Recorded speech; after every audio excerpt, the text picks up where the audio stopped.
Yo, yo, yo, what is going on, everybody? Let me know if you can hear me okay. Let me know if you can see me okay. I think we're all good, but sometimes we got to make sure because technology is undefeated. Let me know where you are watching from. We are live, baby. We are live right now on X and we are live on YouTube. Thank you all so much for tuning into this live stream segment of For the People Podcast. And I am, as always, your humble host, Niko House.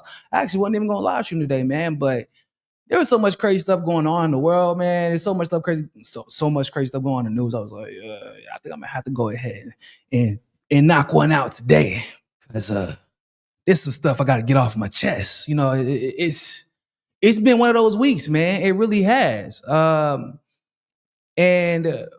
like I said, we got like this situation with the Rolling Stones naming Hasan Piker as top 25 most influential people of 2025. Bro, it's problematic. We're gonna talk about it. It's problematic. Some people might think it's not that big of a deal. No, it's actually problematic as hell. Um, Especially when you look at the list of people in like the category that he's supposed to fall into, compared to what those people are influential or known for. It don't make sense. Não bate certo. Okay? It ain't, the math ain't math and arithmetically speaking is what I'm saying. So we're gonna talk about that. We also gonna talk about Patrick Bet David running cover basically for BB Netanyahu. He platformed him. We all know, y'all know how I feel about Patrick Bet David, or at least you should. And I said a while ago, he got that tap. I said, everybody, if you are worth hundreds of millions of dollars, if you have a huge platform, if you are a platform that's like hell, even if you are part of the YouTube network, because y'all know YouTube has like networks of content creators that they basically protect. They get exclusive rights and things like that. Like you get that shoulder tap or you get that phone call. And I've said a while ago that Patrick Bet David actually got that phone call and that shoulder tap. And this is just confirmation because make no mistake about it, ladies and gentlemen, the timing of this interview is not a coincidence, given what we just witnessed take place with that double tap situation where Israel attacked the hospital and killed multiple people, including journalists. So we're going to talk about that as well. Also, we are going to discuss Iran. And then finally, drawing a line in the sand. Shout out to Iran. Europe is trying to put more sanctions on them. They're trying to reimpose sanctions on them. And Iran was like, yeah, F all that noise. If y'all try that again, we got something for you. So we're going to talk about that as well. If you're in the chat right now, let me know where you are watching from, what platform you're watching from, and what city and state or country you're watching from. Christian, what's going on? What's going on? Ashura Hassan's a shitlib apologist. He's beyond that. Apologist, he's an endorser. He's literally a financier, which we'll look at. Sofia, what's going on? E aí? Sofia de São Paulo, aqui no Reino. O Reino Unido. From Miami. Oh, yeah, I forgot you said you was in Miami, Christian. Yeah, man. Oh, stomping ground. I miss it sometimes, but y'all know Miami was exhausting. One of the reasons I left was because Miami is an exhausting city when you be making moves. I'm not the kind of guy that like to stay still. I moved to Brazil to chill out a little bit. You know what I'm saying? I had to settle down because Miami was making me. It was fun, but it was exhausting. You know what I'm saying? Like brunch. Like I was joking with my wife, like, yeah, man, y'all know brunch in Miami. I asked her, does she know what brunch is? She was like, yeah. I was like, okay, so like, damn all that. Brunch in Miami has nothing to do with what you think it is. It's literally a competition to see how drunk you can get before 2:00. Like, yeah, brunch in Miami is different. Okay, it is not what it's supposed to be. They don't know the rules of brunch. So, but shout out to Miami people, man. I miss it. I do miss it sometimes. I do miss it. I don't miss the prices though. I heard y'all gas are getting crazy out there. My friend posted something where the regular gas, this was at Chevron, so Chevron in Miami be tripping, but the regular gas was $4.99. I said, oh no. I'm glad I got up out of there. Yeah. So shout out to Miami folks. Shout out to my Brazilians. Shout out to everybody who watched the interview with my guy Jordan. Really enjoyed that conversation. Like I said, I'm going to do more content about Brazil because y'all asked for it. So, and like I said, a lot of people, for whatever reason, are wanting to move to Brazil. So they want to know more information. Hopefully, not just about Copacabana, Ipanema, and São Paulo. Like they want to get to know Brazil. So hopefully I can help out with that, with my gringo perspective. So first thing we're going to check out is this clip, y'all. This clip from Patrick Bet-David's interview with Netanyahu. Yeah, go ahead and just mentally prepare yourself for it. You know what I'm saying? Like, just take a few deep breaths. I'm already having to do it because I'm like, after I watched like 2 seconds of it or 30 seconds of it, I was like, I think I'm gonna throw up my mouth. I didn't even get to watch the whole thing yet. I'm probably gonna end up having to do a follow-up video of this video because I watched this clip and I'm like, yeah, that's all I can digest today. I'm not even gonna cap, y'all. So, Prime Minister, what do you say to the critics who say, Israel owns America, Israel is who makes America do things they want them to do, whether it's through AIPAC, whether it's through, funding, money. You'll typically hear this. This has been overly said the last couple of years in a major way. And there's a community of Americans that at this point believe that whatever Israel wants, they make a phone call to America. America better do or else. Do you agree with that? Absolutely not. I think it's full of hokum. First of all, do you know President Trump? I mean, sort of, I've known him for many years. Sure. Okay.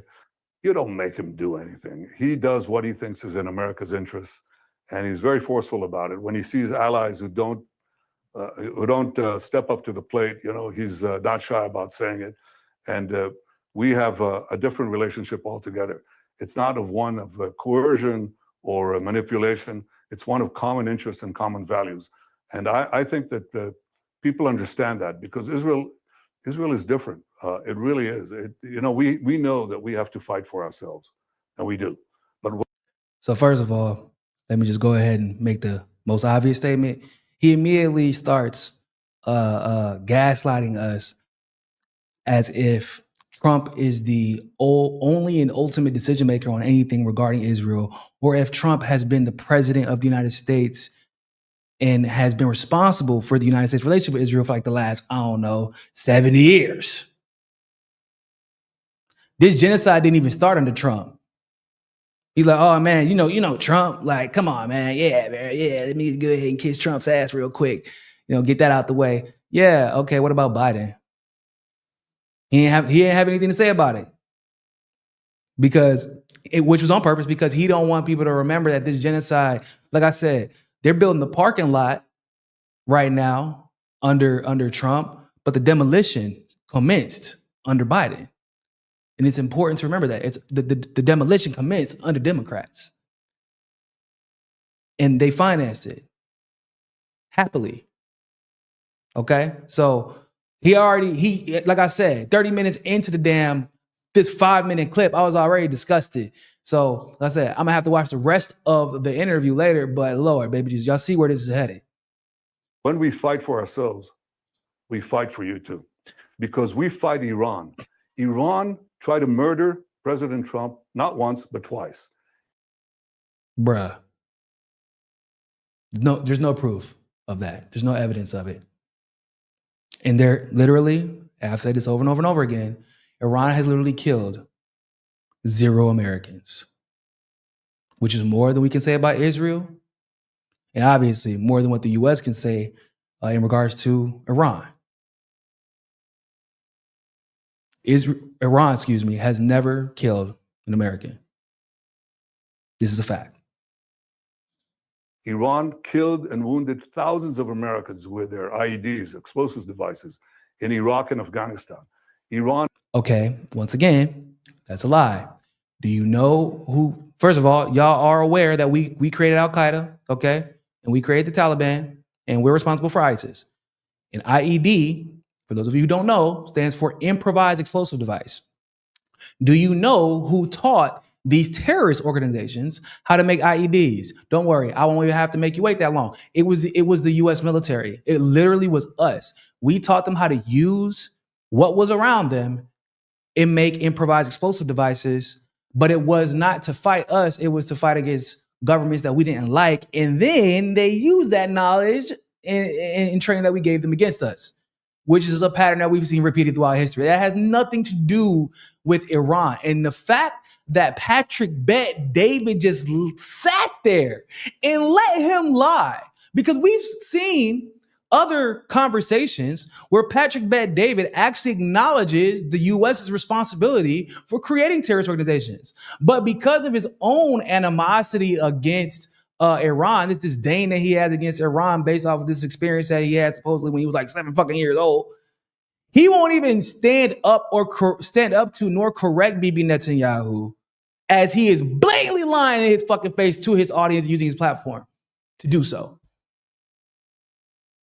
He knows this. Patrick Bet, that's the worst part. It's like, okay, we know how much you hate Iran, bro.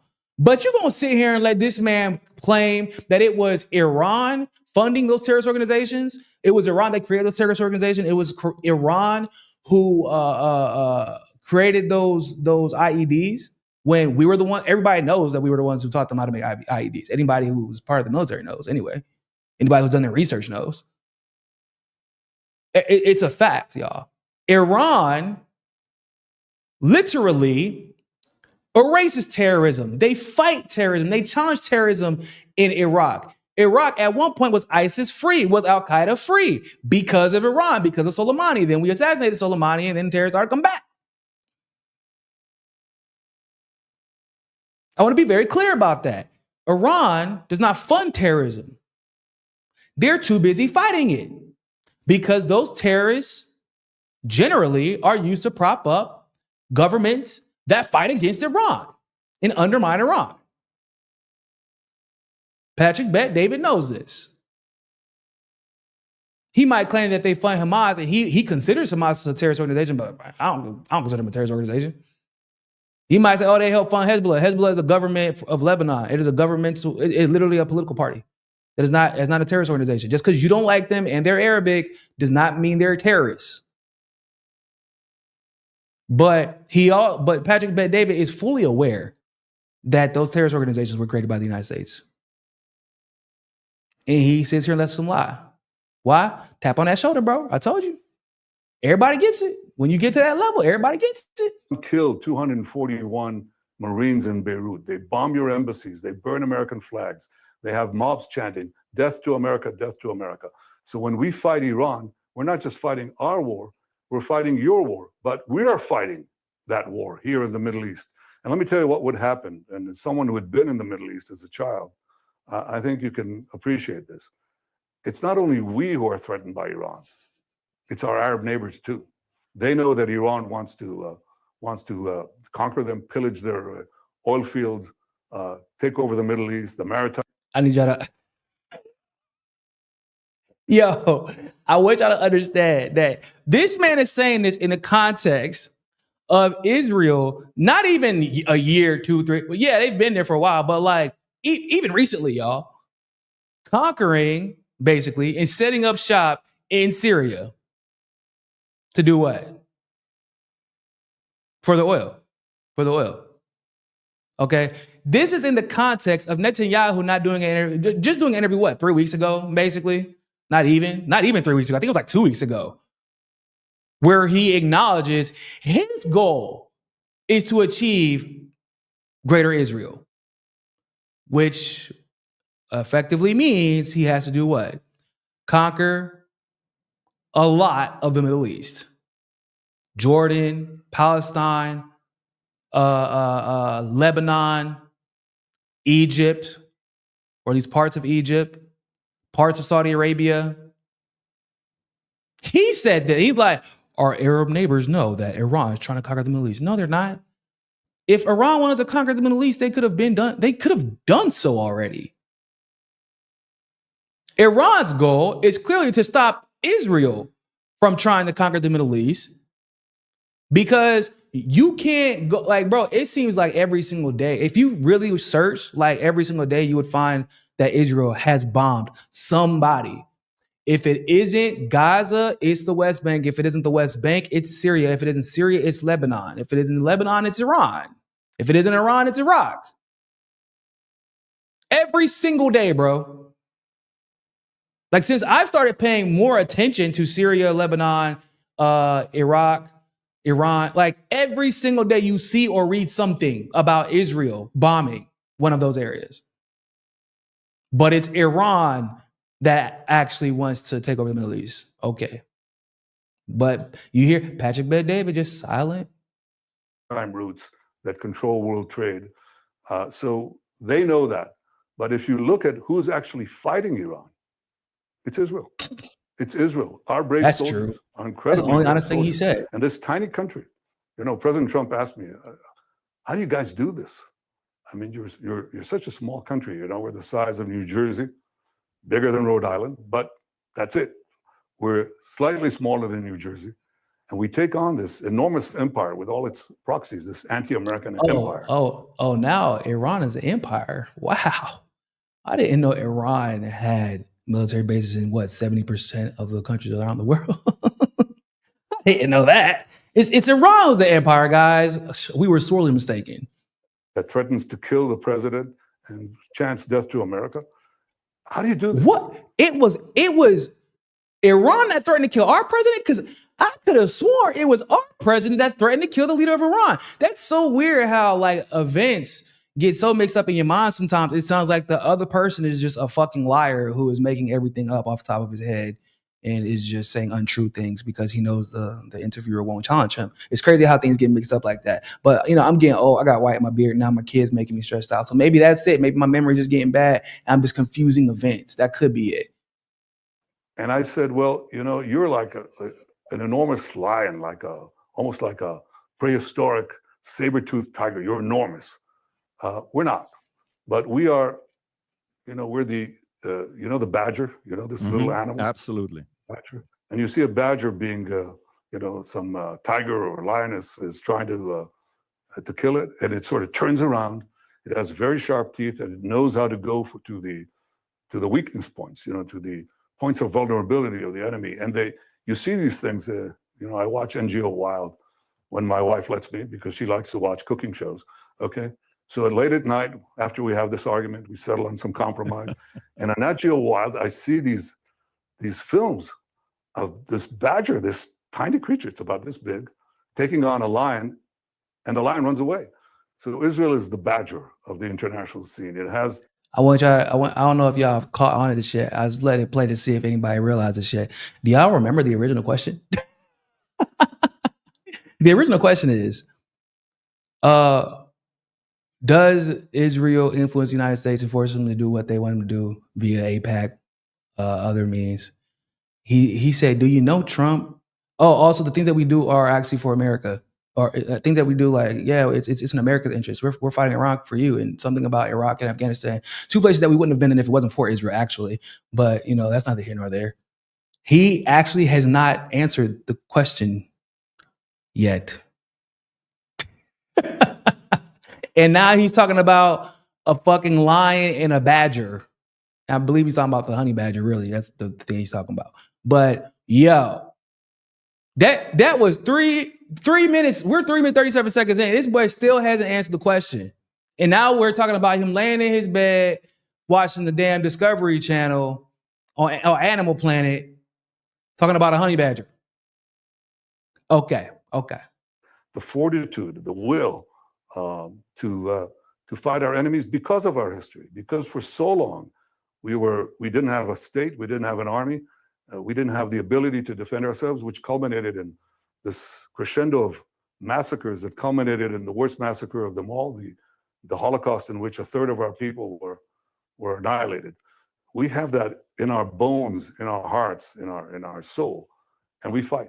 And that's I think President Trump would like to see more Israels around the globe, because, you know, everybody who says, you know, America first, I can respect that, but I don't think they want America alone. And if you can have allies that actually share your values and fight for them in various parts. I just want to make a disclaimer. I'm an American. I don't advocate. My values don't include genocide. My values don't include running cover for pedophiles or lying for them or hiring them as government officials. Nothing about my values don't include any other values of Ghislaine Maxwell or Epstein. So I don't know which America you're talking about. You're talking about them people's America. That's not. I'm American and it ain't got nothing to do with my values, bro.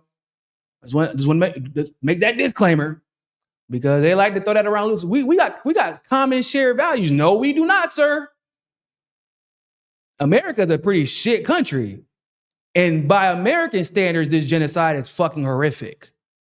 By American standards, like bro, when you got Republicans that are like, yo, bruh, y'all are tripping.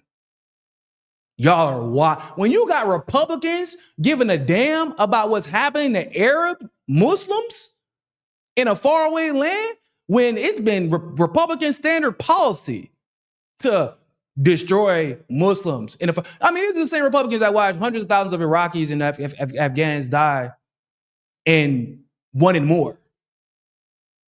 You got Republicans that are like, y'all are taking this shit way too far, bro. You know that the type of evil that y'all are on is entirely different in even by American standards. And that's some evil shit, yo. That's evil. Still wait for him to answer the question, though. The world, and especially in the Middle East, with Iran trying to take over the world, I think that's a valuable addition. So, it'll take time for this to sink in, but it will sink in. Yeah, the topic of America first, it's become a little bit more clear where people are. Yeah, I ain't gonna cap. My man said that PBD looks coked up, and I ain't gonna lie. I was thinking the same thing. Like, I know he lives in Miami, so just let everybody know. He lives in Miami. He lives, maybe 15 minutes away from my crib. Just saying, it wouldn't be hard for him to get the access. That one cat that he be having on, that dude is just be wired up all the time. There ain't no way he ain't a cokehead. So, I'm sure it wouldn't be difficult for him to get. So that's all I'm saying. Being put in different groups, America first and America only, and that debate's going on right now, which is a great debate. I actually like listening to both sides make their argument. Well, you said, do you think President Trump is a type of a man that you can get anything you want and make him do what he wants? I don't think President Trump is. But I do think Biden and others are. So the whole criticism of the fact that Israel, whatever they want, they can call America and have favors being done, I would agree with you on Trump, but with Biden. So if you like this clip and you want to watch the entire... So yeah, that was 5 minutes, y'all. That was just 5 minutes of bro, y'all want to see what his fans thought of this? PBD locked Vinny in the basement during the interview. That's funny. Oh, I think it's Vinny. That's the one I think I'm thinking about, is the one who be looking coked up all the time. Yeah. Wake up, Americans. Stop watching PBD. He blackmailed Bill Clinton. What makes you think he couldn't do it to Trump? Exactly. Can you ask him why America has to give him $4 billion every year, and God knows what else, when Israeli citizens get free healthcare at college, and Americans don't? Oh, by the way, there's a lot of Israeli citizens, in case y'all don't know, that don't only get free college in Israel. They come to the States and get free college too. Their jobs or special visas that they get, like if they're here for a specific reason. It's like while they're here, they'll get a Social Security card automatically.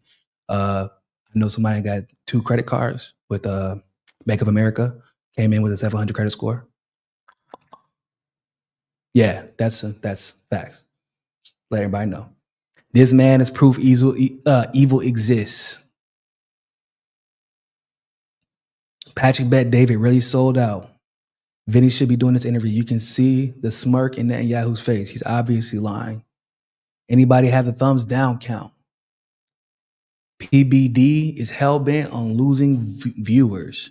Pressed. Unsubscribed. Not sure how any self-respecting American continue to watch Patrick Bet David's propaganda. The pictures in the back, perfectly aligned, portraying him as a family man versus genocidal criminal, is so pathetic. A demon in human flesh. Bro, I'm not one to usually say that comments really give a whole picture of how an interview went, but do y'all understand, like, a majority of Patrick Bet David's audience is actually conservative? And that's what's crazy. Is like the majority of his audience is conservative, and they're like, yeah, nah, this dude is evil. Fuck this guy. I can't believe that you are willing to platform this piece of shit. Rightfully so. Rightfully so. Once again, y'all, we have to remember the context in which this interview has been given. You're telling me, PBD, you thought it was appropriate to give a platform to this lying piece of shit just days after he killed multiple journalists, attacked a hospital. Really? And I got to watch the rest of the interview. I guess I might be even giving too much credit, but I'm going to assume that he at least asked about it. Am I going to pretend like he challenged him on it? Probably not. Probably didn't challenge him on it. But I'm going to assume that he at least asked about it. Like, I'm going to give him that. Because how could you not? Because if you didn't, which once again, I'm going to watch the rest of the interview because I need to know. Because if you did it, bro, I'm going in. I'm going in. That is going to be a clip y'all going to want to see. Because, oh my God. And what's funny to me is that you can see Netanyahu. Now, Netanyahu always leans into that anti-Iran propaganda. We know, right? He has to paint Iran as a big bad bully and project onto Iran everything Israel is actually guilty of. But like, we know that he's doing this specifically because of what? Because Patrick Bet-David is a self-hating Iranian. We know this. So he's like, I'm just going to say a bunch of shit about Iran. And I know that you're not going to challenge it because you hate Iran. Even if I say things that you know are objectively untrue, even if I say things that you have admitted yourself are objectively untrue, I know that you hate Iran so much. And also, you got that shoulder tap that you're not going to say anything. Now, while Netanyahu was pontificating about fucking honey badgers and, oh, you're lying. Oh my God. You know, Trump, nobody can bully Trump. Okay. So you can't bully Trump, even though that's not true. But let's just, like, come on, guys. Epstein client list. We ain't forget. But let's just assume that to be true. Let's give them that. What do they got to do with the rest of Congress? So AIPAC, you're really trying to make the argument that AIPAC has no influence over Congress? You're really trying to, so y'all hold these conferences every year for AIPAC. For what exactly? Just is it like a party? What do y'all get together and just hang out and just drink and eat and talk about family life and plans for the summer? Like what are you talking about, bro? Y'all hold this conference every year to persuade Congress people, propagandize Congress. Y'all fly out these congressmen like what did Matt Gaetz say when he got flown out of Israel and he went back to his room mid-session, like during this little Israel outing, when they weren't expecting it, and he found someone in his room that was claiming to be taking stock of everything that was in the room but didn't have a clipboard. So like, you weren't trying to find something to use to blackmail him with. You're trying to really convince us, like first of all, why was he flown out? Why were there Congress people being flown out? You weren't trying to influence them? Why did y'all have a guy in the government specifically designated to run black ops or help run black ops for Israel to the point of secrecy that the president was not allowed to know what Israel was involved in and how the U.S. is helping them? Explain that. Explain that to me. Like, you want to talk about Trump over the last year, not even a year. Even Trump in the 4 years prior to Biden, even though once again, genocide started under Biden. So there's that. But even Trump over the 4 years prior.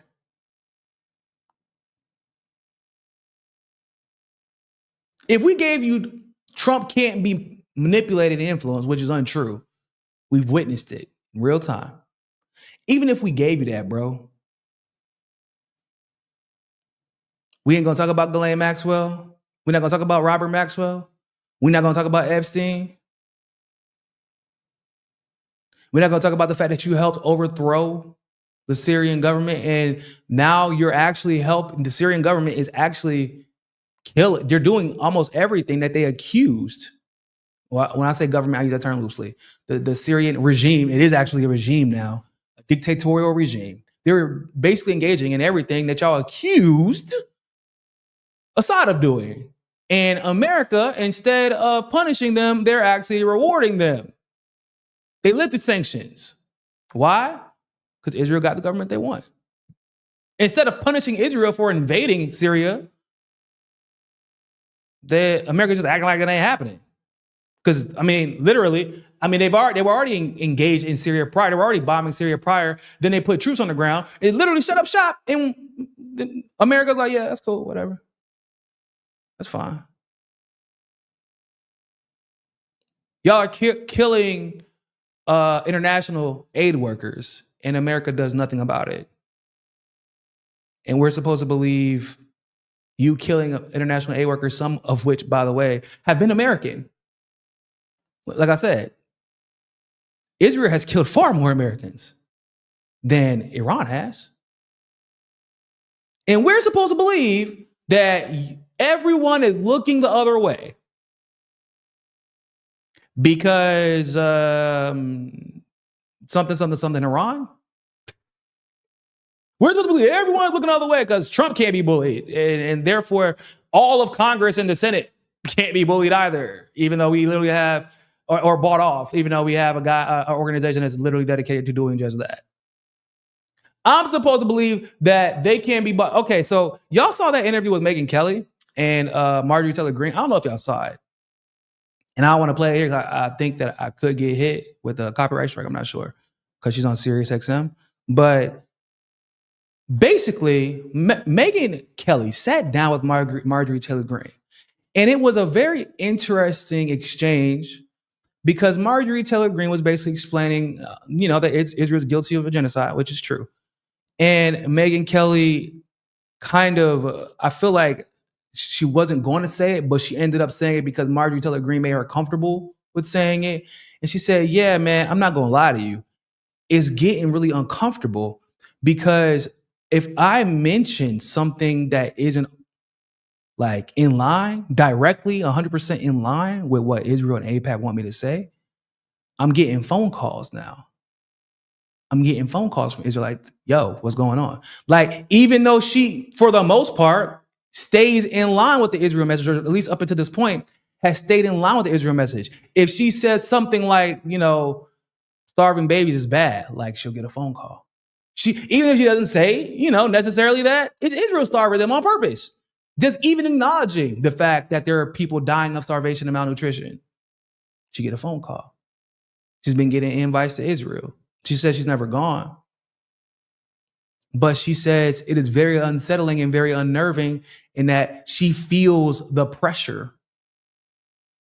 And she knows that obviously if she's just a radio show host and a podcast host, and she's getting that type of pressure just because of her popularity, like she can only imagine what like the pressure that like a Marjorie Taylor Greene, Thomas Massey, we know all of Congress gets pressured, but those type of figures that are exceptions to the rule, at least when it comes to their party, she can only imagine what kind of pressure they get. So like Megyn Kelly is saying that y'all are trying to exert pressure on her to support Israel. And we're supposed to believe that everybody in Congress is just supporting Israel. Every politician, every lobbyist, they're all for Israel. It's just by choice. Everybody? No. Some people, it is by choice. I do believe that some people just genuinely, they don't like Arabs. They like the exceptionalism that comes with being a Zionist. I do believe that is real. But then there's everybody else. They're like, bro, I don't want to die. I don't want my family to die. They might have did something back in the day that they don't want to come to light, right? There are some people who are genuinely Zionists, and then there's everybody else too. Hell, I don't actually believe. I know it's gonna sound crazy, and I might be wrong. But if you ask me, I don't actually necessarily believe that Patrick Bet David wanted to have Netanyahu on. as somebody mentioned in the comments, they're like, yo, where everybody at? Where's Vinny at? Like, where's his co-hosts? Where are his co-hosts? Generally speaking, when he does major interviews, every major interview that I've seen from him thus far has had at least one. There might be an exception or maybe one or two exceptions, but like those interviews are also handled really well, and it wasn't like it wasn't like he platformed somebody that was like ultra controversial, right? But from what I can remember, and somebody correct me if I'm wrong, if I am wrong, every major interview he's had has had at least one of his co-hosts. At least one. And like they said in the comments, Vinny is the only one that really pushes back. He be hyped the fuck. But he's the only one that usually pushes back on the Zionist narrative in some capacity. And like you couldn't at least have him on to just play devil's advocate. Hell, pretend that this was supposed to be an objective interview. It wasn't supposed to be some goddamn front page feature to whitewash a genocidal maniac. But I don't know if that was his option. It was probably one of those, hey, bro, so here's what's gonna happen. You gonna have on Netanyahu, and that's where it's gonna stop. That's what it is. Oh, can I have my? No, I said you gonna ask Netanyahu questions. You gonna respond, and whenever Netanyahu lies, you gonna shut the fuck up, and you gonna allow it to happen. I'm not going. I feel like that very well could be the case. But it's hilarious that this man really just tried to pretend like AIPAC don't really be influencing. Like, no, we don't end up. It would have been better for him to be like, hey, man, you know what? There are times where we lobby. Because, like, there's ways to rephrase things. And he didn't. He just tried to skirt past it. You're like, no, we lobby like we lobby in the United States. It's no different than what Saudi Arabia does. Saudi Arabia lobbies in the U.S. Western European nations lobby in the U.S. Yes, we engage in the same amount of lobbying, maybe a little bit more. And, and it's because the United States and Israel have mutual interests. He could have said something like that. That would have been a little bit less, nauseating. It would have been a little bit less nauseating if he would have said that. Like, okay, we know it's BS, but hell, at least you're not going to outright deny trying to influence the U.S. government when we see the proof. You got government officials coming out and saying exactly what y'all are doing. That would have been a little bit less suspect, but it's Netanyahu. He just feels like he can lie without consequence, right? And why wouldn't he? At this point, let's switch gears real quick, y'all. So I don't know if y'all heard, but Netanyahu, Lord, baby Jesus, Hasan Piker. It was irritating, but he's not Netanyahu. I ain't gonna do that to him. I ain't gonna put him in that category. But Hasan Piker was named top 25 most influential streamers in Rolling Stone. And influential creators. So top 25 most influential creators of 2025. So this is just my initial take. Rolling Stone celebrating this man, but y'all really think that he's a member of the revolutionary class. So I want y'all to really quick pay attention to something. Because this is actually very problematic. And some people might think that it's hating. And I really don't give that much of a fuck about Hasan to hate, honestly. I don't really care. I just don't. Oops. Hold on.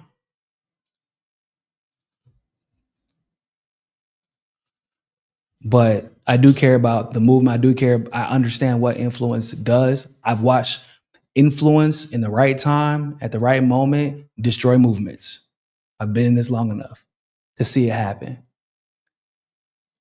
I know when the empire is rewarding you for screwing over the movement.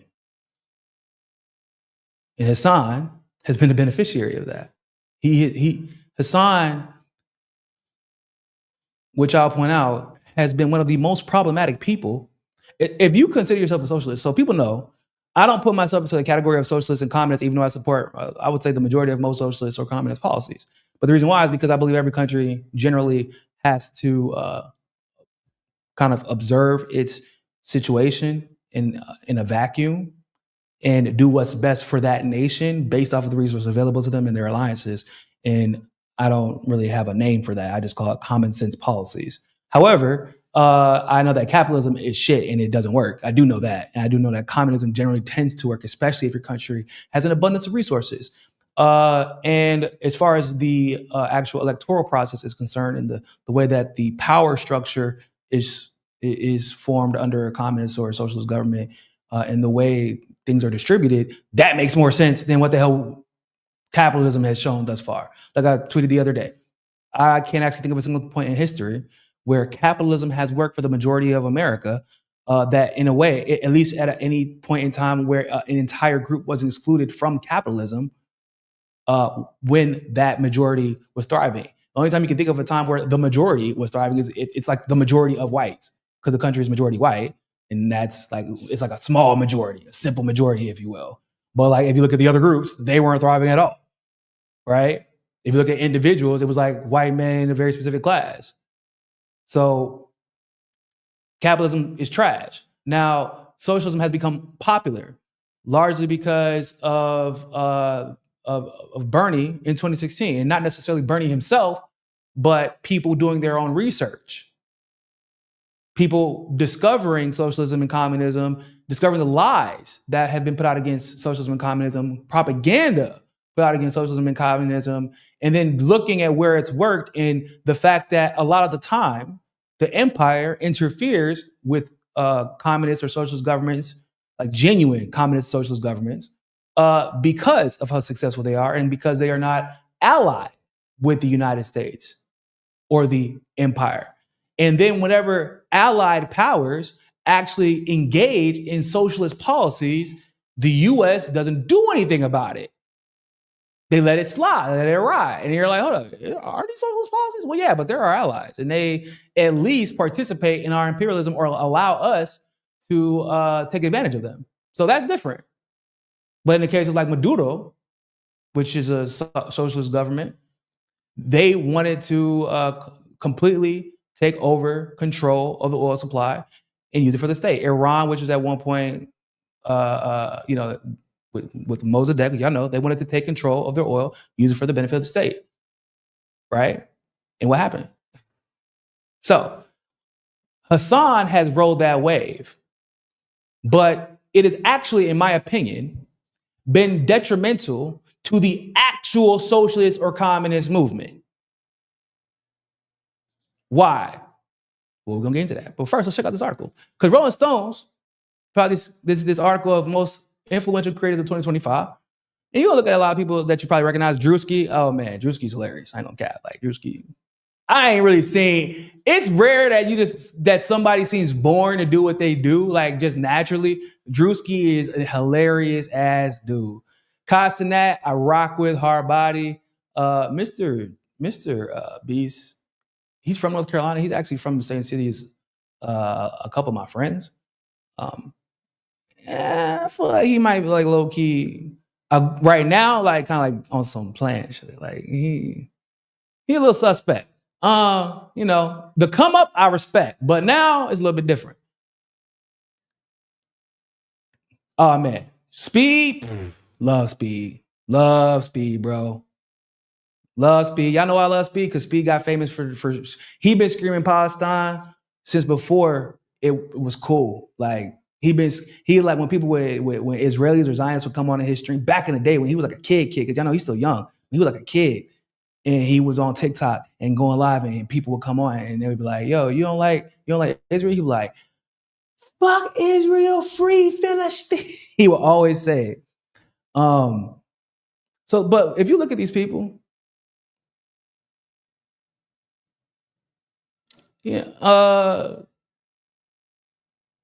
they're mostly, almost exclusively, just entertainment people. This is Dave Portnoy. That boy, Dave is Dave. That's a Barstool guy. He's a little bit more than racist.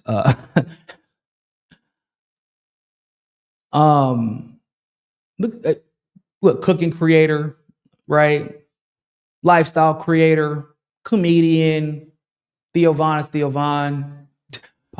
Platform Theo Von, or podcast. We don't really know what Theo Von is, but that's Theo Von. Lifestyle creator, VTuber, sports creator, journalist. Really? I didn't know that Speedy was considered like a journalist. I just consider him just to be a guy who does podcasts. I ain't gonna lie. Lifestyle creator. So like you see the patterns here, right? Nobody that you're like going to get advice about, I don't know, the empire and the impending demise of said empire if we continue on the track that we are on. So there's all that. And then at number 8, ladies and gentlemen, at number 8 is Hasan Piker. Number 8? You're telling me, bro, y'all gotta understand. Listen, look at these people. So I asked, so Duke just got 25 million.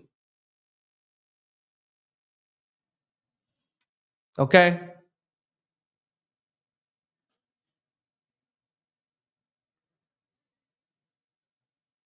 Look at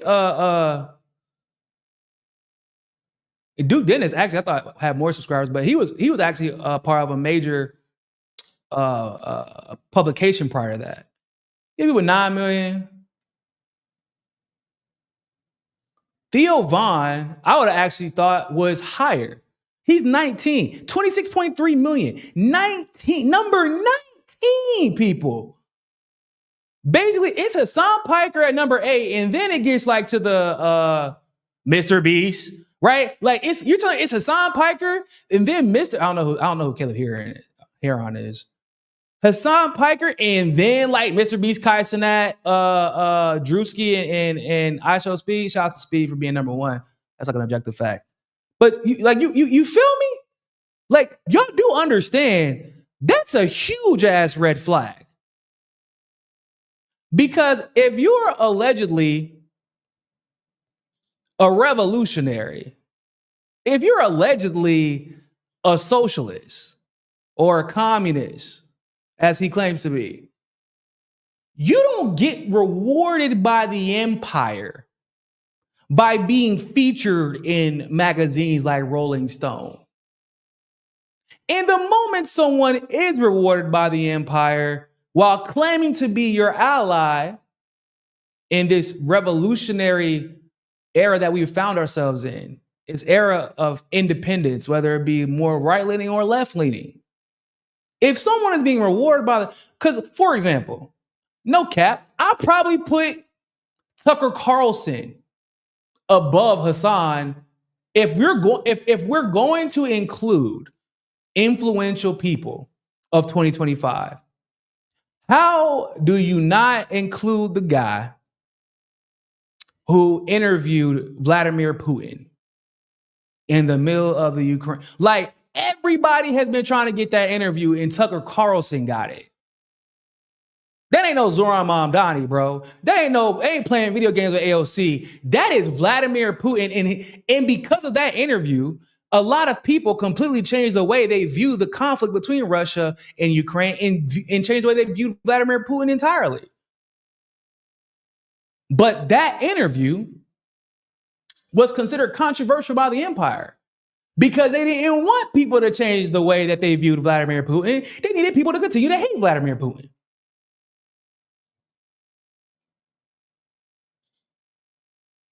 Christian, appreciate the super chat. Yo, Niko got 5 on it here for the BS kick. Piker's back out the hell with him.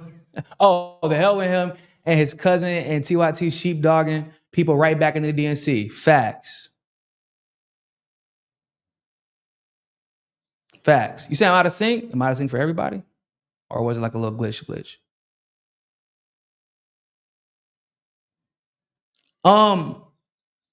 Yeah. Hasan Piker is a sheepdog. people he got really, really famous. Like he was famous before. Obviously, TYT helped him grow. We know that. And then like he was getting pushed by the algorithms a lot.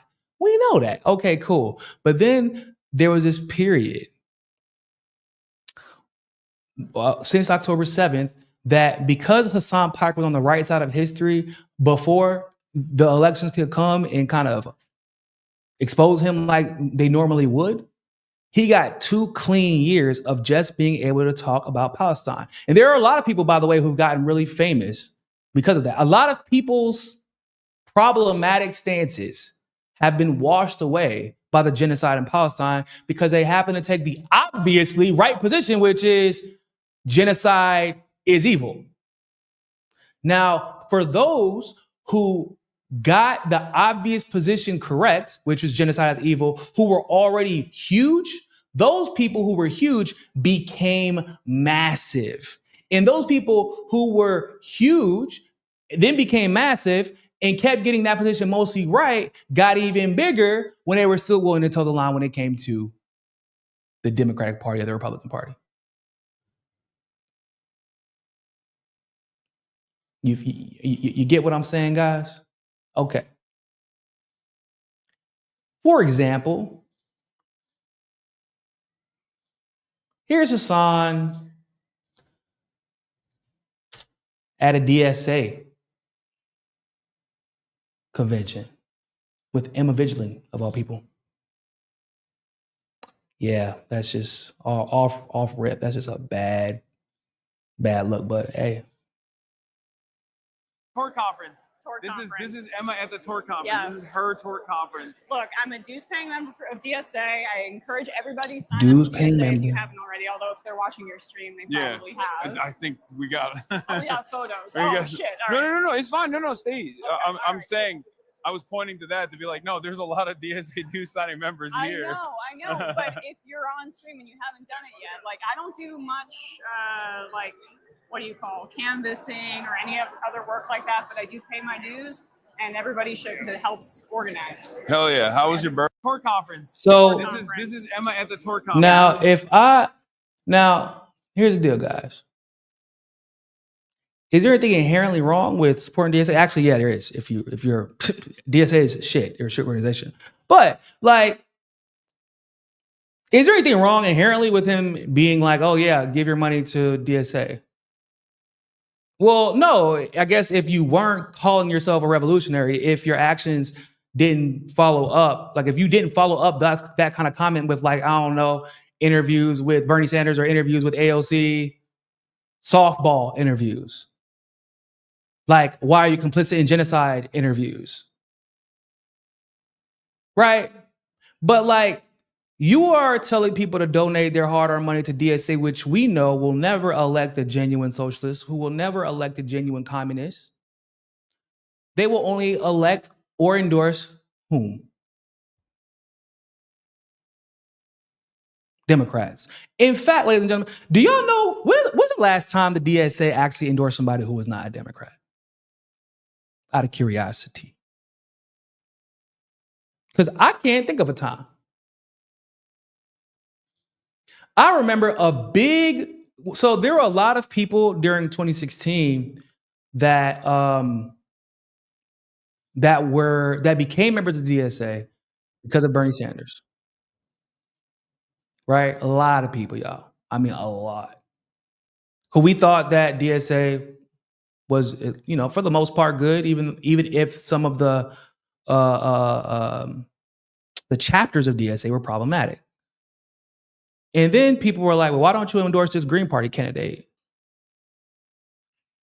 Yeah, nah, they don't have a chance to win. Well, nah, I think if y'all actually put y'all weight behind them, and because it was like, these are local elections we're talking about. Like if y'all put your weight behind them and actually did something, like maybe they would have a chance to win. Yeah, nah, we can't really allow that type of shit to happen. Okay. So like, what if, like y'all endorse this guy? This guy isn't even part of the Green Party. Like they have a different, nope, can't allow that. Nope. Okay, well, can y'all at least call out like Kamala or AOC or candidates that you've endorsed when they're complicit in genocide? Nah, we'll maybe kind of call out the genocide at times, but like, yeah, no, we're not going to punish them or challenge them for it. We're not going to call it inconsistency. Okay, so you want us to give money to that organization that's going to then uplift, endorse, and then refuse to hold accountable a Democratic Party that is complicit and actually, to some degree, directly responsible for a genocide. Really?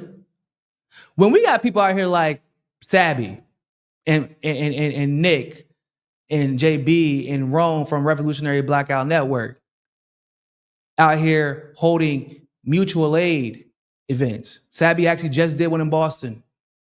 I think JB did one like a month and some change ago, 2 months ago. And I dare him to pretend like he don't know what he knows what Revolutionary Blackout Network is, because one time they actually tried to hold an event and Hasan basically was shitting on them, telling people not to go. It was an anti-war event. And because he didn't like some of the people who were there, he was shitting on it, told people not to go. But Sabby, who talks about her events often, who posts about her events, Sabby, who's had, Lord knows how many people on, like how many popular, like Sabby is one of the most popular voices, most influential voices on the left right now. Shout out to Sabby Sabs, Fayed Nam, 2-6. It was dope to find out that me and Sab was like living in the same place for so long and didn't even know. It's so crazy. We were like in high school in the same place and didn't even know, but that's wild. Anyway, but Sabby is one of the most influential voices in the left right now, inarguably. You gonna pretend like you don't know shit? And if you don't know, that's an indictment of you. That's an indictment of the circle of people that you keep yourself around.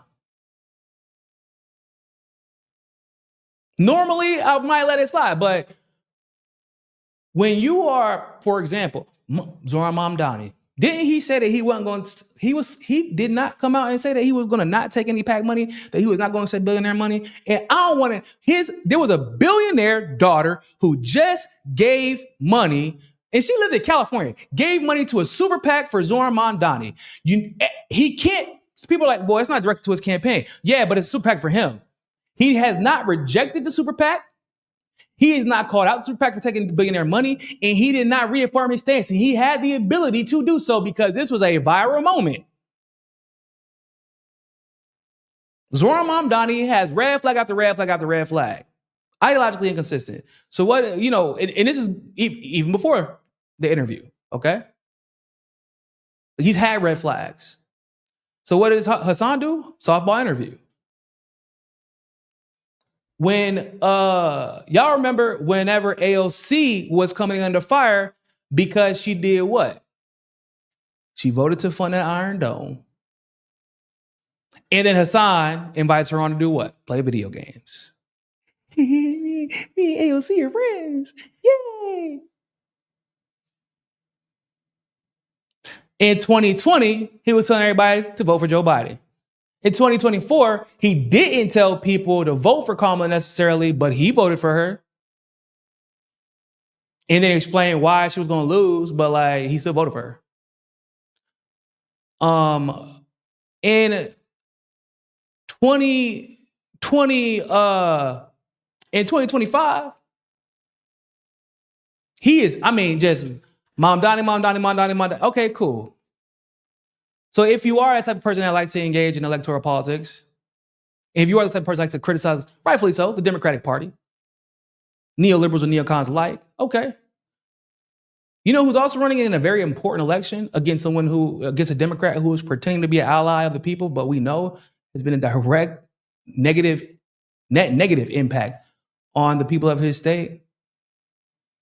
Butch Ware is running against Gavin Newsom right now. You know, the most controversial thing about Butch Ware is literally the fact that he's not controversial at all. He's one of the most ideologically, none of his stances have changed since he was running for vice president with Jill Stein. None of his stances have changed. If anything, because he's now running a race by himself, he's been able to elaborate on his stances and give clarity to how he's come to the conclusions that he's come to and advocates for the policies that he advocates for.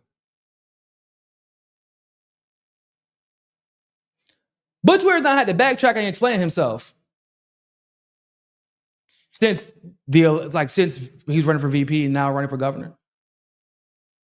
He hasn't made no ideological, political missteps, miscues, none of that. Butch Ware is a damn genius. Like that man, dog. Shit. That just reminded me. I'm supposed to send him a message to damn schedule an interview. Kids, like I said, kids make you forget things. But in all seriousness, you know how much influence you have. You know, like you're number 8, bro. Like it's you then Mr. Beast, according to the Rolling Stones. It's you then Mr. Beast. Do you know how crazy Mr. Beast has his own show on Amazon Prime?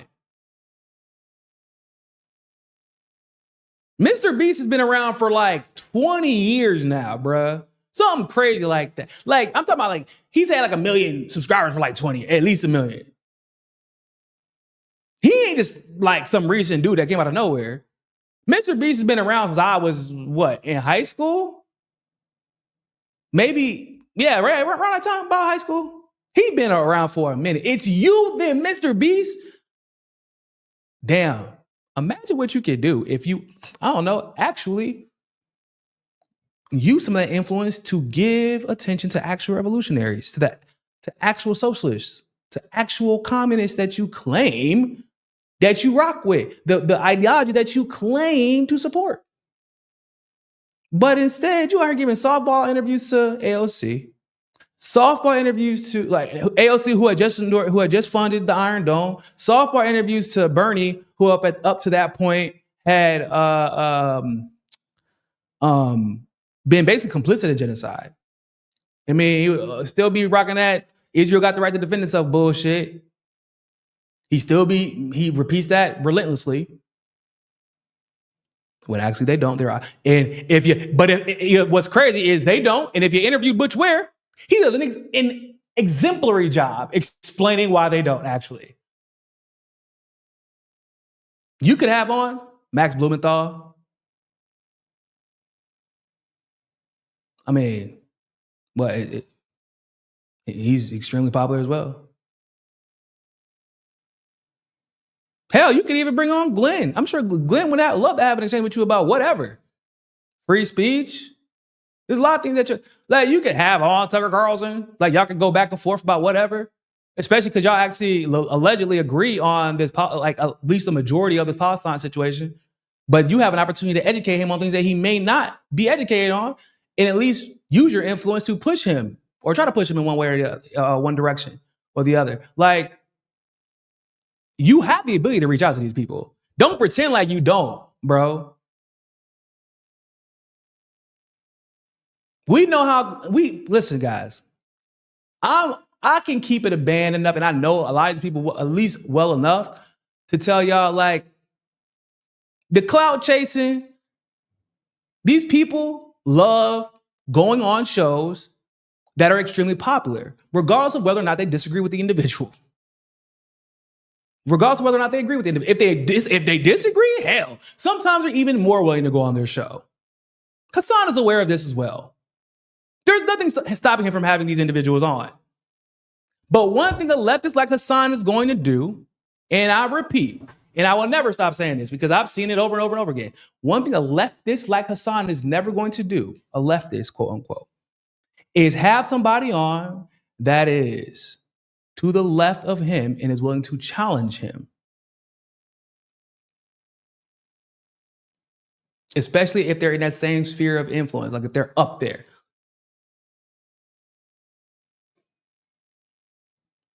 So, like, I'm waiting for my Butch Ware interview. I'm waiting for it. Like, really, the time to do it, there should be and should have been multiple interviews. Because You out there doing DSA meet and greets. How about you actually bring on a real socialist? Oh, somebody said that he interviewed Kashama. Okay, well that's one. That's not really. It took him long enough, I guess. You know, congratulations. That's one. But that's also somebody who, like, she has already won political office. Like, yeah, she's running again. I think she's running for a Congress seat now. But like, she had already won. Like, Butch Ware needs your help right now. Yesterday, Jill Stein needed your help during the election when she was trying to raise money for New York. And they changed the rules on her at the last possible second. Right? When you have an individual, oh shit, bro, Hasan Piker just recently interviewed Matt Duss. Shout out to my editor, Greg. He's one I didn't even know. Because, like, why would you want to tell me? Do y'all know who Matt Duss is? Matt Duss is the foreign policy advisor. At least he was a former foreign policy advisor, but I think he still is. He's a foreign policy advisor of Bernie Sanders. When people were like, why the hell is Bernie Sanders' Venezuela stance so horrific? You can thank Matt Duss. Why has his stance on Iran been horrific? You can thank Matt Duss. Why has his stance on Syria been so horrific? You can thank Matt Duss again. Russia, thank Matt Duss. This guy is horrific. And what makes it even worse is that Hasan interviews this man as he is making millions or hundreds of thousands a year, gaining hundreds of thousands of subscribers, calling out the genocide in Gaza. He interviews this man knowing that Matt Duss is a raging Zionist and has made comments such as the ones I'm about to show you.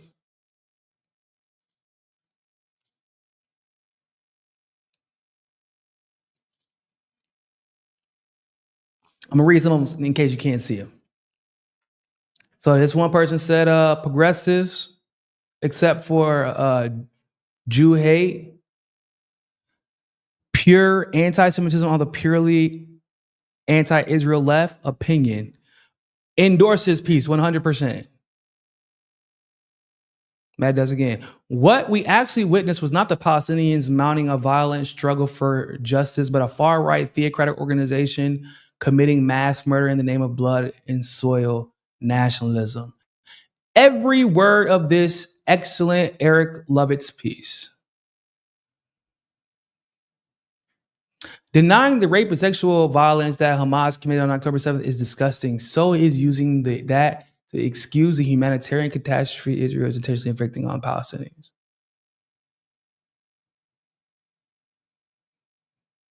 Very much worth noting, the ICC includes rape and other acts of sexual violence in the list of Hamas offenses. It's very clear that these things happen, and it's ridiculous that some continue to deny it. Yeah, except for that was like Israel's own evidence denied it. It wasn't us.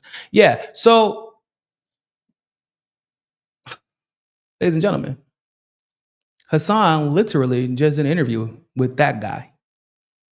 So it wasn't Hasan that interviewed Kashama. It was Jimmy. Oh, Jimmy's interviewed Green Party, Independent. Like, yeah, that's not surprising. Oh, so my fault. Retract that statement. Can't. There you go. I guess that's more par for the course.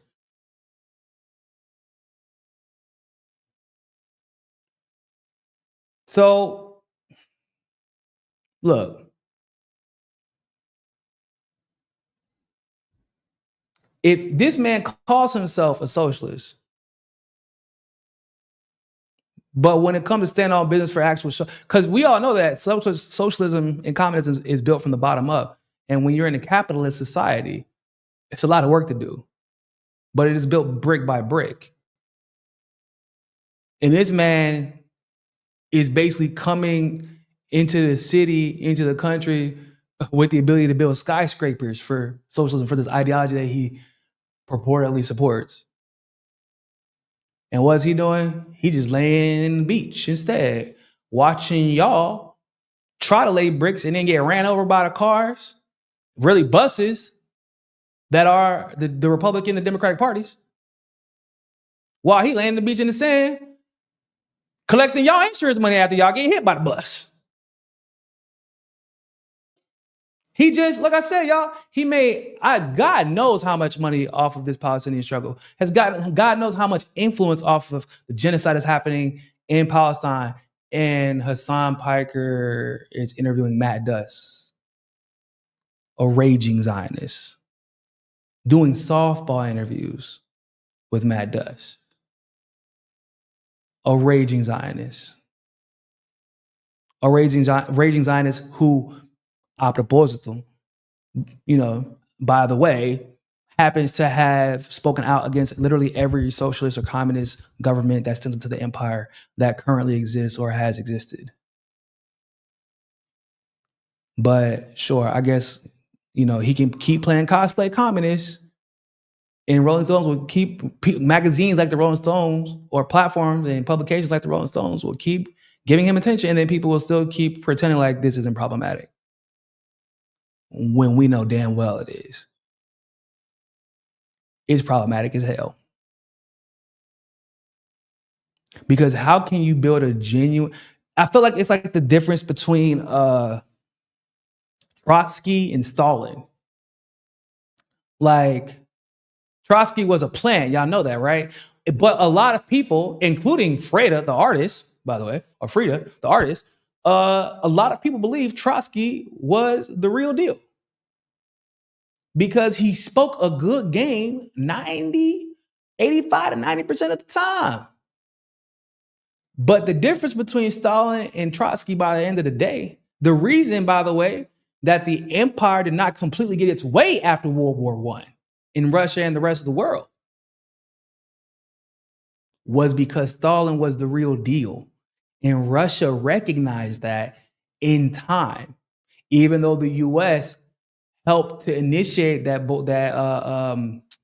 Bolshevik revolution to destabilize Russia, because it's easier to balkanize a country that is not united under one banner. They helped to fund Trotsky. I hope I'm not bursting nobody's bubble, but yeah, that happened. Yeah, he was funded by the West. And when it was Trotsky that they thought was going to end up doing, like he was going to be used. He was going to be a cosplay communist.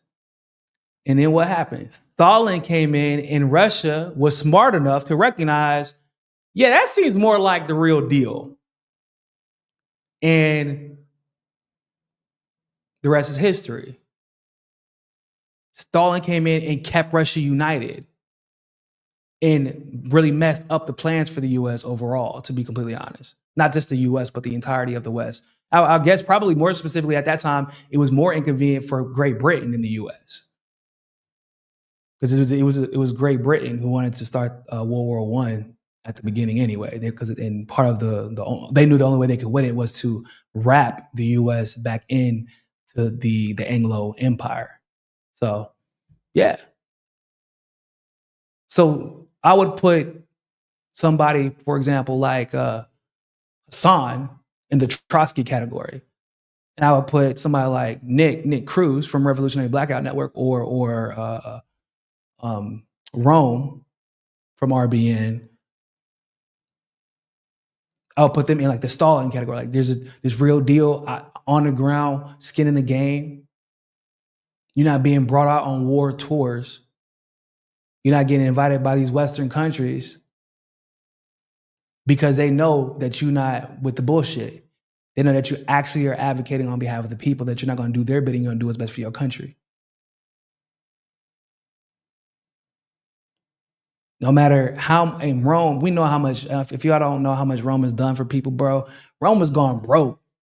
Just all he does is work, is activism. Like literally just trying to build his library in Detroit, giving out food to people. Like in his video, like at first I was like, yo, is this man really on this time all the time?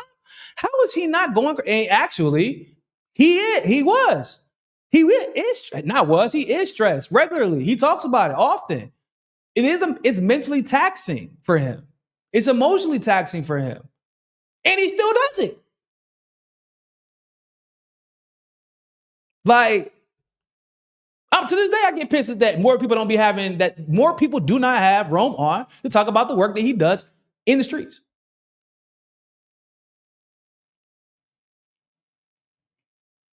But that's what happens when you're genuinely doing the work. Unfortunately, you don't get Rolling Stone coverage. You get rolled over by stones. You get the stones thrown at you. You get hung on a cross. They pretend like they pretend like you was white with blonde hair and blue eyes after and sing your praises and act like you didn't challenge the capitalist system and all the kings in the empire and wasn't calling out a very specific religion and how problematic it was. They act like you wasn't out there walking with prostitutes and walking with the poor. They pretend like we like this version of this guy. We don't want the real deal though. We don't want to talk about like the Palestinian Jesus. We want to talk about that white guy, that Western European Jesus, and how he somehow ended up with blonde hair and blue eyes in the middle of the desert. They want the white, watered down cosplay communists. They don't want those who are in the trenches. Because it ain't like they ain't got options. You want to talk about I know some influential people, bro. Like Butch Ware has gone on Breakfast Club. Butch Ware has done he's done a lot of interviews as well. Butch Ware is becoming more and more influential by the day, actually. Now he's not on Twitter because when he campaigns a lot on Instagram. This is probably his biggest platform. There's a lot of interviews, but he also has his actual day job. And he also has an autistic son.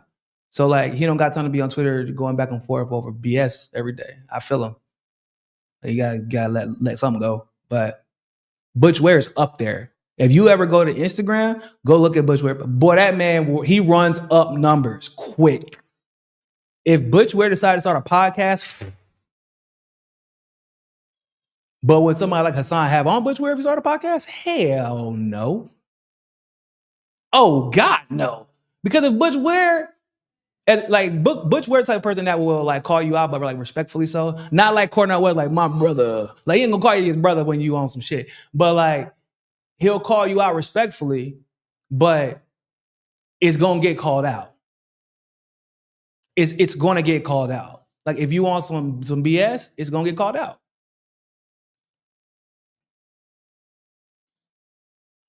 Space 99 Yak. Well, now when you say yak, are we talking about the animal or that yak? That yak, that drinky drink. Just out of curiosity. Because if you want that yak, sometimes you feel like you're in space. And it's 1999. Post-duopoly is dead. TYT, Hasan, sheep herding people to the DNC, and Jimmy Dore, sheep herding the rest of Trump. I haven't actually had a lot of time to watch Jimmy Dore recently. So I don't know about the sheep herding people to Trump. I saw a video of him recently calling out Trump. So who knows? But I haven't watched a lot of Jimmy lately. Not because I don't like him, but just because I haven't really had time. And to be frank, the free time I do have, I generally tend to watch Sabby. I watch individual news, sources, random news sources. I watch a lot of opposition stuff. I like to know what the opposition is saying. So I haven't had a lot of time. I'm gonna lie, I don't know about it.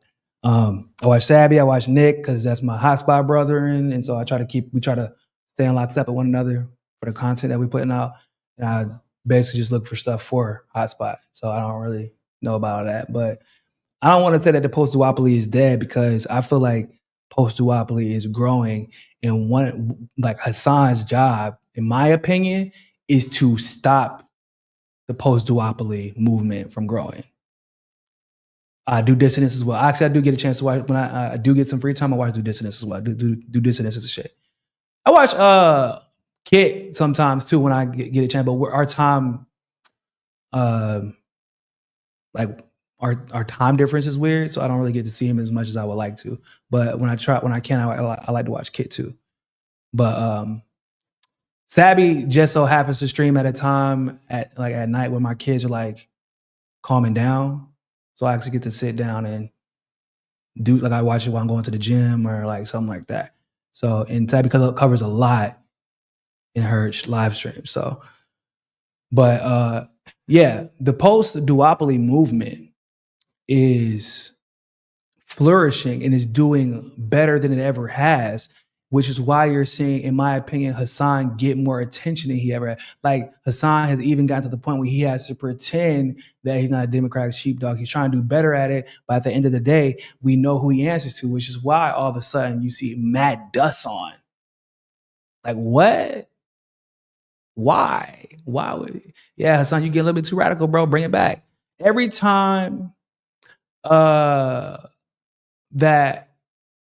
Hasan seems to be taking it too far with his rhetoric, they have him like, "Hey, bro, hey, come here real quick. Sit down with AOC. You got to remember how you got here. Sit down with Bernie. You got to remember how you sit down with Matt Duss. Sit down with Mom Donnie. Sit down, you know." I don't know if y'all realize that. That's like, it's a fact. I mean, hell, I feel like it's like Joe Rogan to some degree. I don't know if you would, I guess he's kind of conservative. I don't know what you call Joe Rogan anymore, but even though he's been so inconsistent, by the way, Joe Rogan, have y'all noticed he's actually fading into irrelevance in a lot of ways? Because of he was like, oh man, I believe in all this. Wow, I'm so open-minded and I've been more. And since he has been inconsistent in like every way on every issue, like he's fading into irrelevance. Because every time he would take it too far, they did the same thing with Joe Rogan. Hey man, come here. Hey, come back. Bring it back. You getting a little bit too. Them shrooms hitting too hard, bro. You getting a little bit too open-minded. So you invited to the next post-duopoly show. Actually, Kit invited me on the other night, but I was like already sleeping. So y'all know, because I'm in Brazil, you know, we're in a different time zone. And by the time they do it, I got kids, bro. By like 8 or 9, I'm tired. I'm in the bed. And I didn't see his message till like 3 a.m. I was like, oh, damn. So, but I gotta talk to him about that. I definitely want to go on again soon. When is the next? It's like Fridays, right? Generally speaking. Bro, Jimmy said, vote Republican if you are on if you're an anti-war candidate and spent years glazing Trump, Marjorie Taylor Greene, other Republicans and shit on the Green Party constantly. Well, the party itself, I actually shut on the Green Party at times because I get pissed at the way they treat Joe and some candidates. I feel like they don't elevate the right candidates, and there are some people within the Green Party that are purposely trying to sabotage it because they actually have saboteurs. They have people from the Democratic. Jill has admitted this during interviews, like how the Democratic Party puts moles in the Green Party to try to sabotage it. So I won't consider that necessarily an indictment of Jimmy because that part is true. That's one of the criticisms of the Green Party from the Green Party itself. But I mean, I can't say, like I said, I truthfully haven't watched him enough to know. So at least as far as like the Trump thing is concerned, I know that he's defended Trump whenever, like if it was like a false attack, but I also know that he attacks Biden too. So he attacks Biden. I've seen him criticize Trump as well. I've seen him criticize Trump on the Iran situation, for example. So I don't know. If you watch him enough to know, I guess I'm going to take your word for it. But I will say that I will not say that I personally feel like the post-duopoly movement is actually growing. I feel like that I've seen, bro. I don't know how many people like that are or were Trump supporters have all of a sudden started following me, especially on Instagram and definitely on Twitter too, but especially on Instagram, like where they're like, yo, you were right. Like we should have challenged him when we got the chance. We should have challenged him when we had the momentum, because now this motherfucker feels like he's untouchable. Like even if there was one person on my X account that literally said like, "Yo, no, like even when Alex Jones was praising Trump and trying to green light everybody supporting Trump for trying to overthrow Venezuela, this MAGA person was like, yeah, no, we was on Alex Jones' ass over that shit." I was like, oh, for real? Yeah, she showed me screen. I was like, oh shit, okay, cool. Respect. Because that's what it's going, that's what it's gonna take. Like if your own base won't criticize you, you feel like you're untouchable by your own base, then you're gonna continue to do what you do. So like I do feel like there are people more willing to hear out both sides now, which is, in my opinion, the catalyst to a post-duopoly, or at least a successful post-duopoly movement. It's going to be a while, bro. My kids are going to be teenagers by the time we started to see the real progress, like tangible, widespread progress within the post-duopoly movement. But I also said we wouldn't even start to see it until after what? After Trump gets reelected. I specifically said because they need to see Trump do this shit. They need to see Trump be this bad at his job. Notice Sabby ain't been on a Jimmy show in a minute. Oh, yeah. Oh, yeah, that's true. But, I mean, has he not been on Jimmy show in a minute? Once again, don't know because I haven't watched Jimmy. I don't even get, matter of fact, I actually check if I'm still subscribed to Jimmy, because it really could be that I'm just not, I don't get his notifications anymore. And when that happens, generally speaking, I'm not subscribed anymore because that's what YouTube does. But once again, I don't know. I really don't. But that also could be a scheduling thing because Sabby is busy as hell. Sabby don't really go on a lot of shows like that anymore because she has such a full schedule.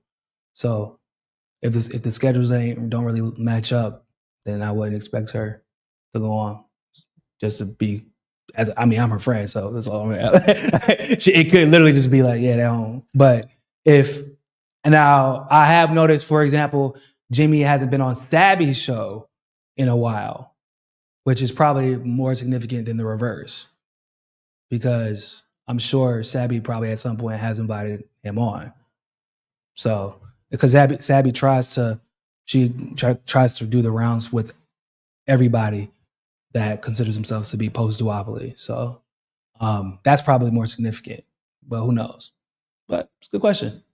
It is curious because you would think the way that Jimmy used to have on Bree, that Sabby would go on more often, but he hasn't had on, I don't think, Sabby nor Nick in a while. So I guess that is noteworthy. Yeah, I seen. Yeah, Jimmy has been on. Yeah, Jimmy's been doing shows too, like a lot of live shows, like in person.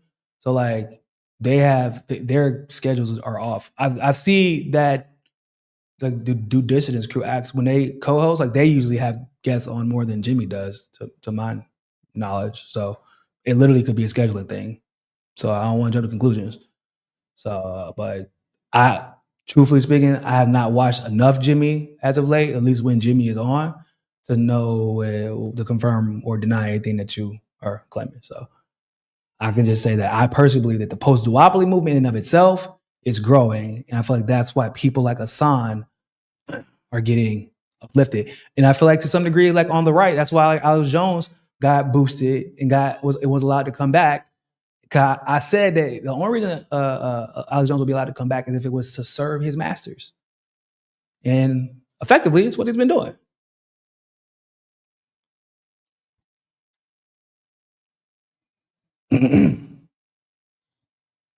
Really quick, y'all. Let's talk about Iran saying, yeah, we kind of tired of y'all. We're tired of y'all bullshit.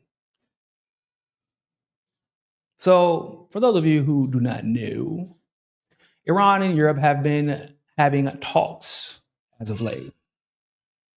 Iran holds talks with European countries that are threatening to impose snapback sanctions On Tuesday, Iranian officials met with the representatives from the UK, France, and Germany in Geneva as the European countries are threatening to reimpose so-called snapback sanctions on the Islamic Republic over the lack of diplomatic progress regarding Iran's nuclear program in the wake of the 12-day U.S.-Israeli war against the Islamic Republic. An unnamed diplomat told the Associated Press that the meeting ended without a final outcome, signaling that no progress was made. The UK, France, and Germany, known as the E3, have threatened to trigger the snapback sanctions if an agreement isn't reached by the end of August. The snapback sanctions are UN Security Council sanctions that were lifted when the 2015 Iran nuclear deal, known as the JCPOA, was signed. Under the deal, signatories can reimpose the sanctions, but Tehran argues they don't have the right since the U.S. was a party that violated the agreement and withdrew from it in 2018, which is 100% true. On Friday, Iranian Foreign Minister Abbas Araghchi spoke by phone with his E3 counterparts and said any attempt to invoke snapback sanctions would be legally baseless, morally unjustified, and carry serious consequences. That's what I like to hear, baby.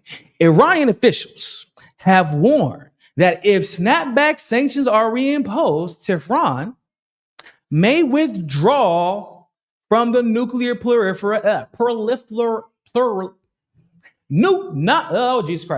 non-proliferation treaty. Non-proliferation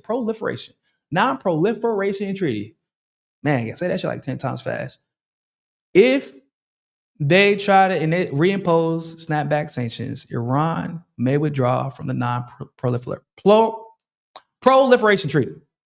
A step that could be used by Israel and the U.S. as a pretext to launch another war, even though Israel is not a signatory to the NPT, which is way easier to say, by the way. Literally, Israel is one of only 4 countries that is not a signatory of the NPT. Y'all know that?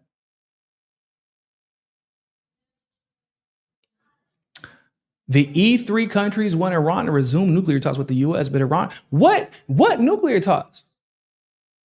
What are they talking about? Iranian officials are hesitant because the previous negotiations were used as cover for Israel to launch the war against Iran, which began with Israeli strikes on June 13th, 2 days before the U.S. and Iran were scheduled to hold another meeting. Bruh. So my question would be, why are y'all so pressed? Out of curiosity, why are y'all so pressed about bringing Iran to the table to discuss nuclear talks, whatever y'all want to call it, nuclear talks? Like, what is there to talk about?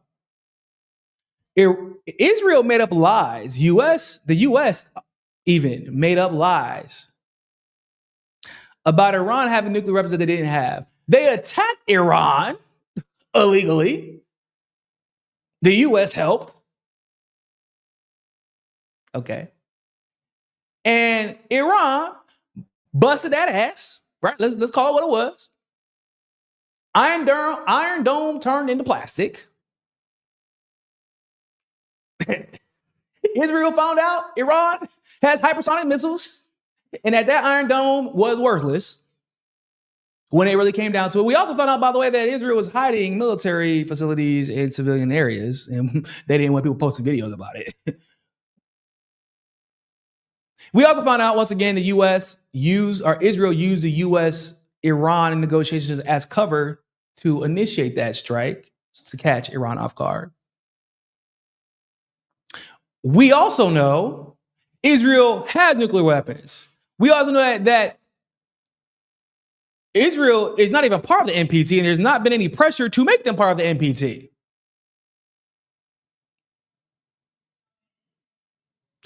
That the U.S. pulled out the JCPOA saying that Iran had nuclear weapons without any justification or proof. So if I'm Iran, be curious, what the fuck do y'all want to talk about? And why do you think that I would be okay with y'all putting more sanctions on me after everything we just witnessed these last 2 months? Or really at least since 2018, and even before, really, but definitely since 2018. If I was Iran, I'm pulling out too.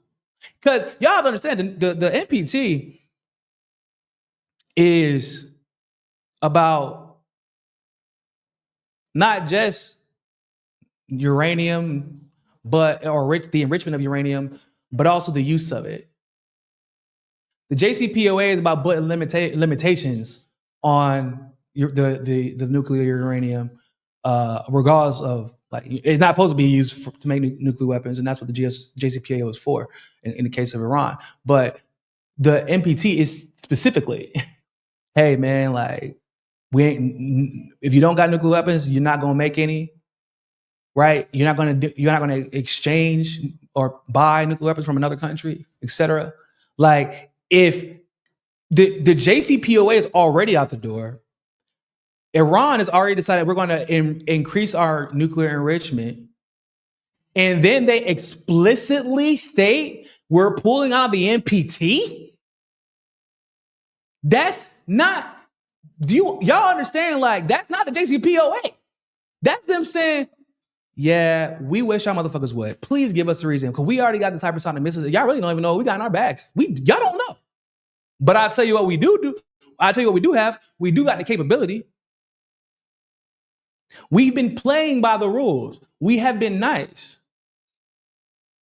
Why would I allow you all to put more sanctions on me when y'all allowed this guy? Y'all haven't even asked Israel, hey man, why haven't y'all joined the NPT exactly? Why would I allow the JCPOA inspectors or the UN inspectors to come in, spy on my country, give Israel intel, and then y'all don't even hold them accountable for that?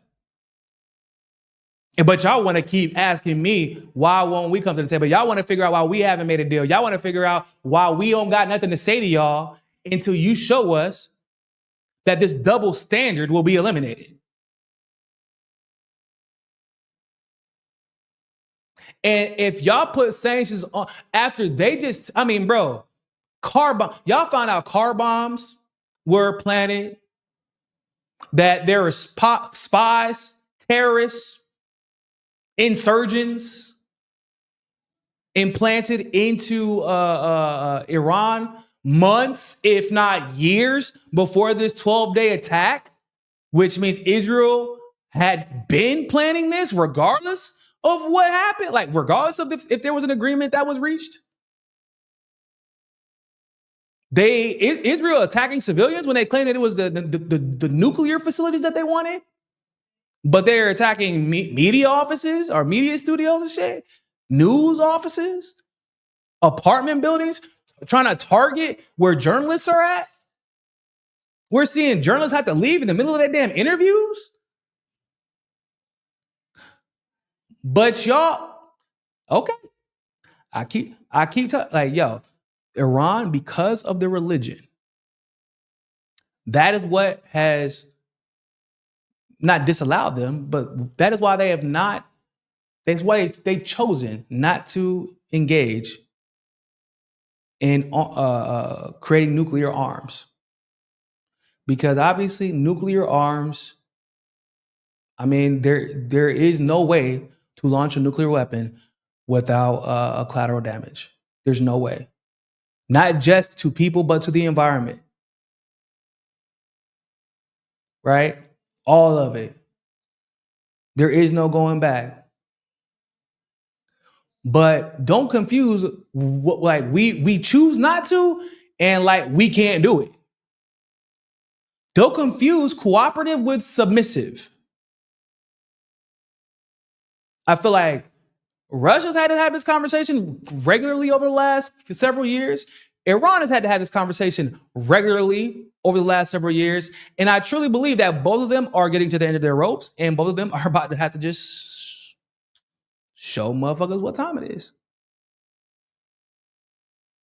Because for some reason, both Western Europe and the United States seems to believe that they are genuinely, even Israel, they believe that they are genuinely more powerful than they actually are. They are still under that belief.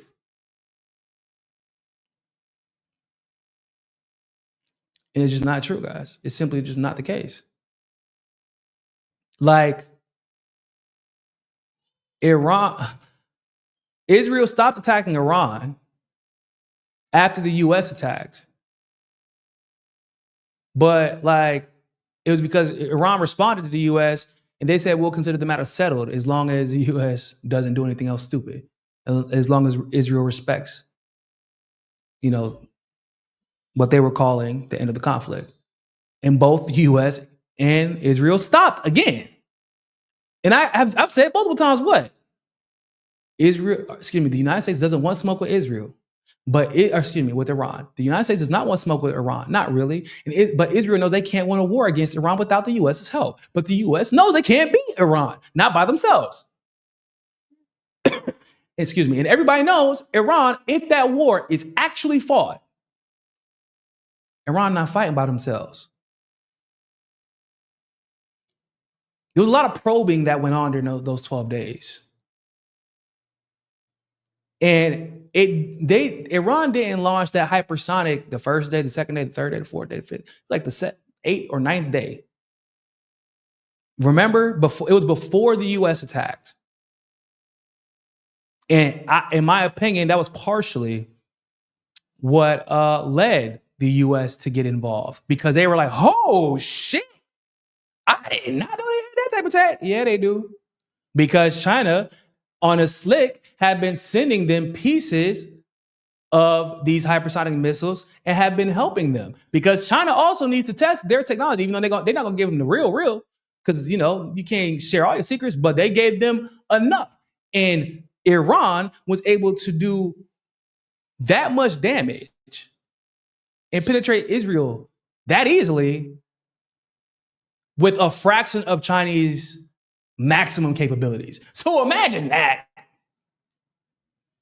And Israel and the US and the EU and Western Europe in general and NATO, they're really still trying to convince people that they got it like that still. And nah, bro, the rest of the world is caught up. It's just that they ain't about to show you all their cards in the middle of a damn poker match, a high stakes poker match for the fate of the fucking world. But if you keep testing them, they're going to call your bluff. And and pulling out of this NPT, that is basically them explicitly saying, we're telling you right now, you put these sanctions back on us, we're going to do what we got to do. Because in my opinion, sanctions aren't just about hurting the people. Sanctions are ultimately about regime change. And Iran will not let that slide again. They're not going to do it. It's not happening. So let me know what y'all think in the comments. Like this video, share this video, leave a comment below. Make sure y'all help support the show by becoming a premium subscriber or becoming a Patreon subscriber. You can go to the links in the description below for that. Follow me on Twitter at Real Niko House, on Instagram at Real Niko House, and also follow us on Hotspot at Hotspot. Got a fire Hotspot video coming today. It's actually just basically a more condensed version, more detailed version of the Hasan conversation, because it needs to be had. So make sure you go and check that out. If you're watching now, don't forget to come back after and leave a comment in the video to help boost us in the algorithm. I saw that Christian said that you got shadow banned in the last stream about the pedal. Yeah, but we knew that was going to happen. You said it got what came up with a black screen. That's crazy. Also not surprising. Not surprising. Now, I got hit with a couple, since that stream, I actually got hit, I got super shadow banned, but like I'm saying in Brazil, if I spark you, it costs to tell the truth, y'all. You know what I'm saying? After the stuff we talked about in that stream, you would assume that we supposed to be on the Rolling Stones. I got shadow banned a bit on Twitter because of that. I did a hotspot video for it, and it initially got shadow banned, and then some of the bigger pages caught it and retweeted it, and so then it started getting legs. But yeah, talking about that stuff, bro. What did I say? The whole thing about the situation with Tom Alexandrovich is what? the fact that this man is responsible for calling up social media companies and requesting stuff get taken down on behalf of Israel. And the fact that he still hasn't lost position but has that power probably explains why we see the media blackout. By the way, I think his court date was supposed to be this week. Haven't seen any news about that, but hey, surprise? No, not at all. So anyway, like this video, share this video, make sure that you subscribe, leave a comment, follow on Telegram. Help us hit 1 million subs, yo. I believe we can do it. We're gonna do it. I said we're gonna do it in a year. So like 2 months ago. I really and truly believe we're gonna do it. Because I believe we are here. The post-duopoly era has arrived. And I believe that the reaction that we are seeing from the empire is actually proof of that. The way that we're seeing them try and pretend to uplift these fake-ass revolutionaries is to try and suppress the real ones. The fake journalists, the fake post-duopoly, independent-minded thinkers, the way they're trying to uplift them is proof because they need to suppress the real ones. So y'all gonna help us. If you're watching on Twitter, go to YouTube right now. Subscribe. Type in my name, Niko House. Or For the People Podcast, whichever one. All right. Like, share, subscribe, support the show. Appreciate you guys. Thank you all so much for tuning into this live stream segment of For the People Podcast. I'm gonna figure out what's going on with this with my Wi-Fi. I'm not even logged on to Wi-Fi actually, so I don't know why. It said I got a thing from StreamYard again talking about my Wi-Fi connection, but I'm actually not plugged in. I'm not using Wi-Fi, so I think it's something with StreamYard. I'm gonna figure it out though.